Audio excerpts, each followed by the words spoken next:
بسم اللہ الرحمن الرحیم۔ السلام علیکم ورحمۃ اللہ وبرکاتہ۔ تمام معزز سامعین و ناظرین کو انفارمیشن پوائنٹ کے پلیٹ فارم پر ایک دفعہ پھر سے خوش آمدید۔ معزز سامعین و ناظرین، ہماری آج کی ویڈیو کے اندر ہم جانیں گے نمازوں کے ناموں کی وجہ۔ نماز فجر کو فجر کیوں کہا جاتا ہے؟ نماز ظہر کو ظہر کیوں کہا جاتا ہے؟ نماز عصر کو عصر کیوں کہا جاتا ہے؟ نماز مغرب کو مغرب کیوں کہا جاتا ہے؟ اور نماز عشاء کو نماز عشاء کیوں کہا جاتا ہے؟ معزز سامعین و ناظرین، فیضان الصلاۃ نامی کتاب میں نقل ہے کہ فجر کا معنی ہے پھوٹنا، یعنی رات سے صبح کا پھوٹنا۔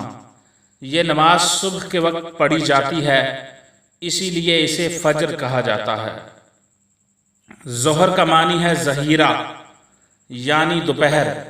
یہ نماز دوپہر کے وقت پڑھی جاتی ہے، اس لیے اسے ظہر کہا جاتا ہے۔ عصر کا معنی ہے دن کا آخری حصہ۔